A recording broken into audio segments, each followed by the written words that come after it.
Hello everyone, good morning. Welcome back to my সম্পাস blog চ্যানেলে সকলকে অনেক অনেক স্বাগত জানিয়ে আজকের ব্লগটা শুরু করলাম। প্রথম থেকে শেষ পর্যন্ত দেখার অনুরোধ রইল। তোমরা সবাই কেমন আছো? আশা করবো যে যেখানে আছো সকলে ভালো আছো, সুস্থ আছো। আর আমি মোটামুটি আছি, ভালো আর কি করে থাকবো। বড় মাসের প্রচণ্ড পরিমাণে শরীর খারাপ, এক এক করে ঘরের মধ্যে শরীর খারাপ হয়েই যাচ্ছে। এই মানুষটাকে না কখনো দেখিনি, জানো তো বন্ধুরা। শরীর খারাপ হতে, এতটা কাহিল হয়ে পড়ে যেতে কোনো সময় দেখিনি। তো যাই হোক, ডাক্তার দেখিয়ে নিয়ে এসে সাথে গেছিলো বড় মেয়ে। আমি তো আর যেতে পারিনি, জানো তো, মাম্মাম রয়েছে আর একজন রয়েছে, তো তার কারণে। তো যাই হোক, এটা রবিবারের ভিডিও দিতে আমার একটু দেরি হয়ে যাচ্ছে, প্লিজ তোমরা দেখো। এখন ঠিকঠাক ভিডিওও দিতে পারি না, দিনে দিনে কিছু না কিছু প্রবলেম থেকেই যায় তার কারণে। তো যাই হোক, তো এখন মাংসগুলো ধুয়ে নিয়ে বাসন কাসনগুলো সব মেজে নিয়েছি, নিয়ে আর এই যে এখন কাটাকাটি করতে বসে গেছি। সেরকম কিছু রান্না আজকে করব না, দেখি একটা তরকারি, ভাত আর হয়তো একটা ভাজা করব, এই রান্না করব। আর একটু পার্লারে যাওয়ার আছে মেয়েকে নিয়ে, মেজো মেয়েকে নিয়ে চুলটা আসলে কাটিয়ে আসবো। আজকে রবিবার আছে, সোমবার কালকে হবে না, কালকে আবার জন্মবার। তার জন্য ভাবলাম এরপরে আর সময় পাবো না, আমাকে আবার সোমবার দিনে ডাক্তারের কাছেও যেতে হবে, সোমবার দিনে জন্মবার, ওই জন্য হবেই না। তো তার কারণে ভাবলাম না আজকে যাবো, ওই জন্য তাড়াহুড়ো করে রান্না করছি। ওকে বলে দিয়েছি যে একটু তাড়াতাড়ি যাব দিনে দিনে, কারণ ওয়েদার খারাপ, বৃষ্টি হচ্ছে, আবার বৃষ্টি হয়ে তো আমাদের রাস্তাটা পুরো পুকুর করে দিয়েছে। তো দেখো বন্ধুরা, তারপরে এই যে ফুলকপি একটু অল্প করে কেটে নিয়েছি, যেহেতু কেউ খেতে চায় না, তো তার কারণে ফুলকপি একদমই অল্প করে কেটে নিয়েছি। আলুও কেটে নিয়েছি, একটা মতন আলু দিয়েছি, দিয়ে ভাজা করছি। একটা তরকারি দিয়ে ভাত তো খেতে দেওয়া যায় না, না আমরা মেয়ে ছেলেরা খেতে পারি, একটা পুরুষ মানুষকে দেওয়া যায় বলো? আমি এটাই জানি। তো তার জন্য ভাবলাম, বড়মশাই কিন্তু বললে একটা তরকারি ভাত করো, করে টোরে রান্না করে তাড়াতাড়ি চলে যাও। আর আজকে সকালে কিছু সেরকম খাওয়া হয়নি, আসলে শরীরটা ভালো না, না কেউ খেতেও চাইছে না। আমারও কিন্তু শরীরটা খুব একটা ভালো না। আমি এই সর্দি কাশি সব কিছুর মধ্যে দিয়েই উঠলাম, কোনো বিনা ওষুধ ছাড়াই কিন্তু বন্ধুরা, কোনো ওষুধ খাইনি আমি। আসলে কি বলো তো, একদম সিরাপ ভালোবাসি না, আর সিরাপ তো খেতেই হবে কাশি হলে, প্রচুর কাশি হয়েছিল, কিন্তু আমার ঠিক হয়ে গেছে। তো যাই হোক, কাশিটা এখন কম আছে, কিন্তু একটু গলাটা থেকে থেকে চেঞ্জ হয়ে যায়, কষ্ট হয় থেকে থেকে। আর কি বলো তো, একটা নিঃশ্বাস কষ্ট এসে গেছিলো আমার। কী বলো তো, ছোটোর থেকে না, ছোটোবেলায় তো ঠান্ডা লেগে গেছিলো, তো তার কারণে আমার প্রচণ্ড কী বলো তো, পরিমাণে নিঃশ্বাসের কষ্ট হয়ে আছে। দেখো আমি কথা বলছি, আমার আটকে আটকে যাচ্ছে, যখনই ঢোকটা গিলতে যাবো তখন একটু কষ্ট হয়। তো একটু সারতে একটু দেরি হচ্ছে, আর এই সর্দি কাশিটা হলে না প্রচণ্ড পরিমাণে দেরি হচ্ছে সারতে, তো তার কারণেই। কিন্তু আমার সেরে গেছে, কিন্তু কিছু করার নেই।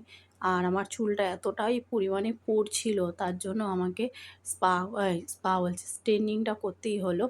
তো বছরে বলেছে করতে, তো 1 বছর হয়েই গেছে, তাই স্ট্রেটনিংটা করে এলাম, চুলটা চুল স্ট্রেটটা করে এলাম। তো তার কারণে ঘাড়ের মধ্যে চুলগুলো পড়ছে, ও বলে দিয়েছে চুল ভেজানো যাবে না।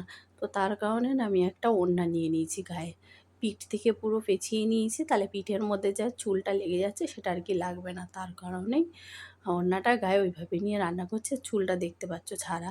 আর স্ট্রেটনিং করলে নাকি চুলটা ছেড়েই রাখতে হয়, ও বলেও দিয়েছে 3 দিন এখন ছেড়ে থাকতে হবে, তোমাকে ছেড়ে শুতে হবে সব কিছুই। তো যাই হোক, একটা ঝামেলার কাজ কেন যে করেছিলাম, তাই ভাবছি শখে পড়ে করে ফেলেছিলাম। আমারও শখ ছিল, বড়মশাইয়েরও শখ ছিল, শখটা যাই হোক পূরণ করতে গিয়ে দেখো এখন আমারই কষ্ট হচ্ছে, কি অসহ্য লাগছে, মুখে টুকে চুল পড়ছে। আর চুলটা একটু কেটেওছি, কারণ চুলটা প্রচণ্ড পড়ে পড়ে না এমন হয়ে গেছিলো, বিটকেল লাগছিল পেছনটা, তাই একটু কাটতেও হয়েছে। তো যাই হোক, আজকে মেজো মেয়ের চুলটা কাটিয়ে নিয়ে আসবো, আর বড় মেয়ের চুল আমিই কেটে দেবো পরে সময় করে। তো বড় মেয়ের চুলটা তো অনেক বড়, আগাটা আমি সুন্দর করে কেটে দেবো। আর বছরে বড় মেয়ের চুল কেটে কাটিয়ে এনেছিলাম আমার সাথে গিয়ে। তো যাই হোক, আমি বললাম কাটতে হবে না, চুল বড় থাকলে দেখতে ভালো লাগে। আর আমাদের যা হওয়ার হয়ে গেছে, আমার একসময় এত চুল ছিল মাথায় কি বলবো, আর এখন চুল উঠে গেছে, তিনটে তিনটে বাচ্চা হয়ে গেছে, আর চুল কি থাকে। সামনে দেখতেই পারো চুলগুলোর কেমন যেন টাক টাক মতো পড়ে গেছে, আরও সিঁদুর পরে হয়েছে বেশি। কি বলো তো, সিঁদুর কম পরলেও মানে ভালো লাগে না দেখতে, পরে পরে একটা এমন হয়ে গেছে, বেশি করে সিঁদুর পরে, তাই একটু বেশি বেশি সিঁদুর পরি, তার জন্য চুলটা সামনে টাক টাক মতন হয়ে গেছে, হোক গিয়ে বাবা। তো যাই হোক, ওদিকে আমার রান্না হয়ে গেছে, একটু একটা তরকারি যেহেতু আর ভাজা করেছি তাই জন্য পাতলা করে মাংসের ঝোল করে নিয়েছি। আর ওখানে তোমার আলু ফুলকপি ভাজা করেছি। আর ফুলকপি আলু ফুলকপি ভাজাটা বসি কী যেন একটা করেছিলাম, কড়া ভাজা হয়ে গেছে, পুড়ে যায়নি কিন্তু কড়া হয়েছে, মচমচে টাইপের হয়ে গেছে। তো যাই হোক এই রান্না করেছি আর খেতে দেবো এখন, সেটাই দেখছিলাম। দেখো দেখেছো কটা বাজে, 12:30টার মধ্যে রান্না কমপ্লিট হয়ে গেছে। আজকে তাড়াতাড়ি বসিয়ে দিয়েছি, সকালে যেহেতু চা মুড়ি খাওয়া হয়েছে তার কারণে এই যে এখন রেডি হয়ে গেছি। এইটাই পরে নিলাম, আগের দিনে মেয়েকে আনতে গেছিলাম, এই জামাটা ঝোলানো ছিল। তো তো ভাবলাম ধোয়া হয়নি যখন এটাই পরে যাই, এসে কেচে পার্লার থেকে এসে কেচে দেবো ওখানে।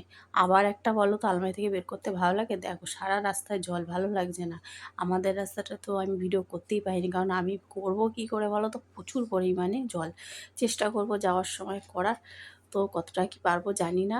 তো যাই হোক এই দিকটা দেখো কি সুন্দর শুকনো, এই জন্য এই রাস্তাটা ধরে এলাম। এই দিক দিয়ে আমরা ঘুরে যাই, কিন্তু ওই দিক দিয়ে গেলাম না, কারণ ওদিকে জল আছে বলে। তাই বললাম মা এদিক দিয়েই চল মিকি, ঘুরে ঘুরে যাই।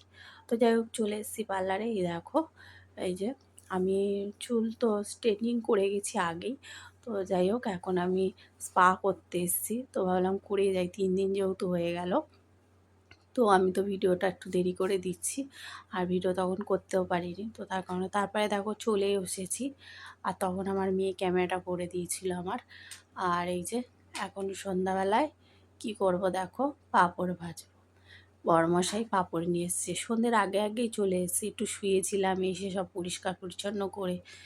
তো তারপরে বড়মশাই এই যে এসেছে, একটু বেরিয়েছিল বাইরে, ওই মার বাড়িতে গেছিলো মেয়েকে নিয়ে।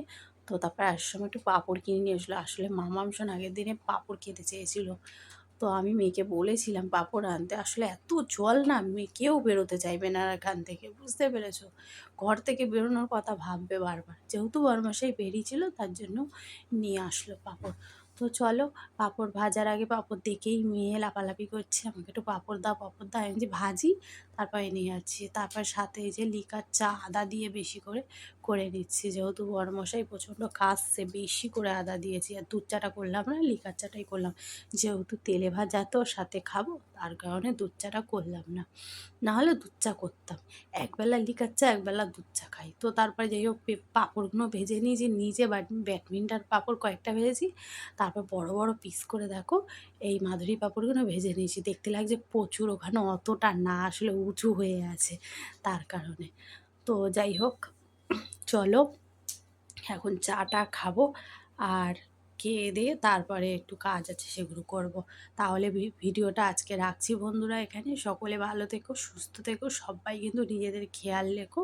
টাটা, সবাই ভালো থেকো, আবারও বলে দিই।